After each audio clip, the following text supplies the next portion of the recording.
Você que chegou agora, não esquece, dedo no like, comenta, compartilha, se inscreve no nosso canal, dá aquela moral pro fanático vascaíno. Vamos lá, gente. O que a gente pode tirar de positivo e de aprendizagem, né? O que a gente aprende para a sequência da Copa do Brasil? Vamos lá. Muita coisa. Sem dúvida nenhuma, muita coisa a gente tem que aprender. Mais uma vez, tivemos um primeiro tempo fantástico, peidos incríveis. Quem nunca deu um peido na sua vida, né? Que isso, Azevedo? Enfim, um primeiro tempo, como tem que jogar o Vasco. Mostrando repertório, pressão alta, trocando passes, não afobando e concluindo com eficiência. Sensacional. Mas aí vem o segundo tempo.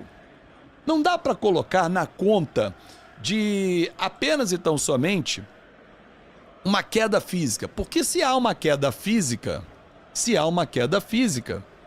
o técnico tem que chegar e mexer no time. Porque isso é fundamental, oxigenar o time do Vasco. Ah, mas as peças são ruins. Não, o Garré entrou bem no jogo hoje, por exemplo, na vaga do Coutinho. O David não entrou tão bem, mas era a expectativa.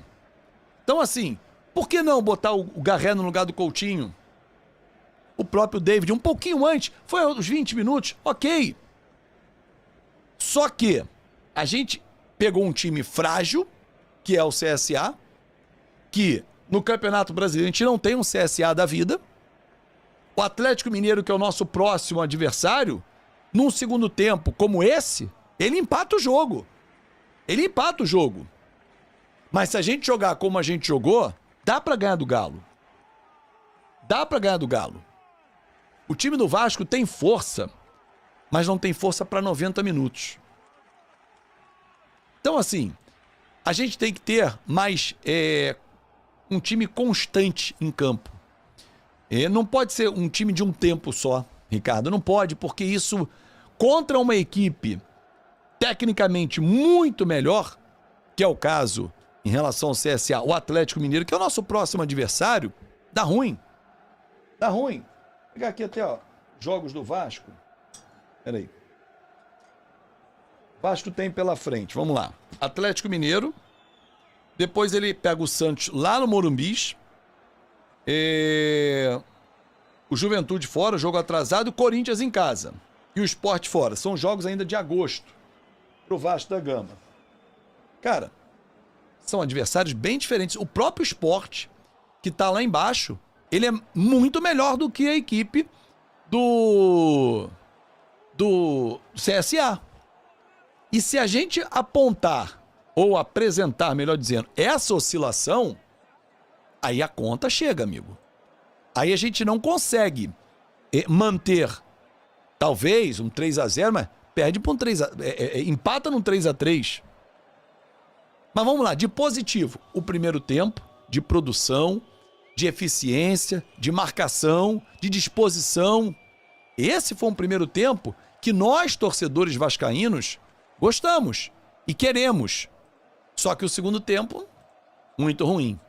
Aí o segundo tempo foi horroroso. O segundo tempo do Vasco foi horroroso. Repararam o zagueiro Betão do CSA, gol todas no alto e correu lado a lado com o PH. Gostei. Levanta números dele, melhor que o PV, melhor que o Lemos e PV juntos. Cara, PV não, JV que você quis dizer, eu acho. Cara, eu gostei dele também. Foi seguro, entendeu? Eu pensei no Léo Jardim, meu nome estava lá, tá vendo? E são nomes aleatórios, eu vou estabelecendo os nomes aleatórios, né? Cara, então, eu gostei desse zagueiro, mas assim, o torcedor vascaíno, você imagina se o Vasco fala assim, olha, fechamos com o Betão do CSA. O nego mata a diretoria do Vasco. Ah, pô, filho disso, filho daquilo. Ninguém vai aceitar esse nome como se fosse um reforço realmente que o Vasco estivesse trazendo. Então, assim, infelizmente, o torcedor do Vasco não aceitaria. Infelizmente. Eu digo isso, tá? O segundo tempo foi ruim, hein? É o que a gente debateu. Eu acho que o Vasco não pode oscilar tanto como ele oscila. Porque contra times de mais qualidade, a gente vai sofrer, né? Agora, concordo, e quantas vezes eu falei isso aqui no canal, que o Jair é titular desse time. Eu teria colocado o Jair na vaga do Hugo Moura. O Hugo Moura eu teria trazido pro banco. Deixaria o Maurício Lemos fazendo a dupla com o Lucas Freitas. Ah, mas o Hugo Moura não serve para jogar na zaga. Ele não comprometeu. Primeiro tempo nem foi utilizado, vamos dizer assim, nem trabalhou muito. No segundo teve mais um pouco de trabalho e tal, mas nada que atrapalhasse ele. Né? Não se colocou em risco, não sofreu, não tomou uma bola, nada. Mas assim, na boa. Se você tem um cara da posição e vai ser o mesmo nível, pô, mas ele foi melhor que o João Vitor, por exemplo. Diz aqui o Juliano Coelho. Mas é vantagem ser melhor que o João Vitor? Não sei se assim, é isso que a gente quer. Porque a gente tem que buscar um zagueiro. Não pode esperar. Temos que buscar um zagueiro. Se eu sou Maurício Lemos, eu vou embora. Não vai embora, mas é terrível. Agora, o Jair, além de ter acertado a trave, inclusive, naquele chute, ele é um cara que é inteligente, joga de cabeça em pé, ele protege bem a bola. Ele é um cara importante pro time do Vasco. O gol do Tietê foi de extrema inteligência também. Carlos Alberto, Fábio, por que insistir com o Lloyd, com o Garré no banco? Acho que o Garré provou que precisaria de mais oportunidade, não acho? Acho, Carlos Alberto. E, inclusive, ele entrou muito bem no jogo hoje. Azevedo, você é muito doido. Tirar a camisa foi o ápice. Meu garoto. O terceiro gol, 3-0, jogando bem, ele tirou a camisa, eu tirei também. Vambora.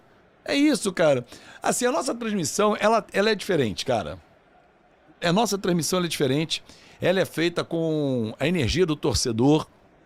Antes do jogo eu falei, olha, hoje é um jogo que eu tô na vibe, acho que o Vasco vai jogar bem, vai ter uma boa partida. E, cara, foi assim, vou passar assim a coletiva, gente. Daqui a pouquinho tem a coletiva. Então, assim, o Vasco foi um primeiro tempo como a gente queria. Primeiro tempo como a gente queria. Agora, segundo tempo aí já não foi aquilo que a gente esperava.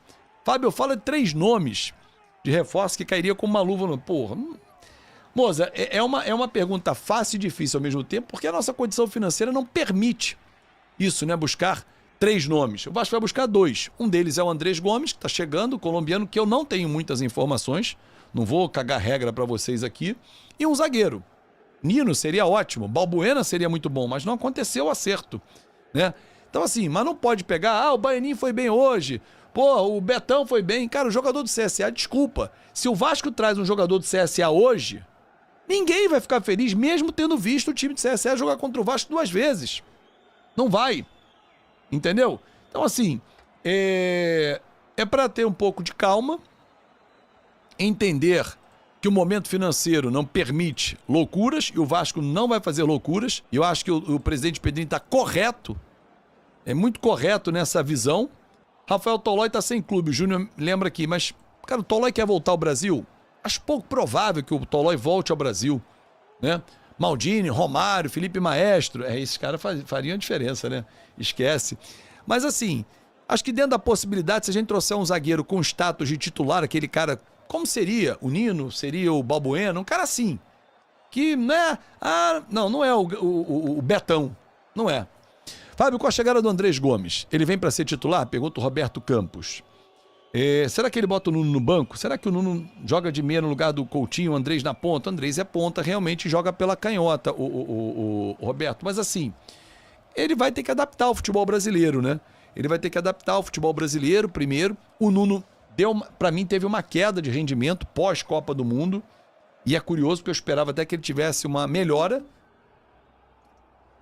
com a paralisação e tal, mas não aconteceu. Então eu acho que ele pode ganhar a vaga sim, apesar do David, que hoje não foi bem, ter voltado bem na cirurgia. E é um cara que está pedindo passagem, se for numa meritocracia, né? Quem está mais à frente.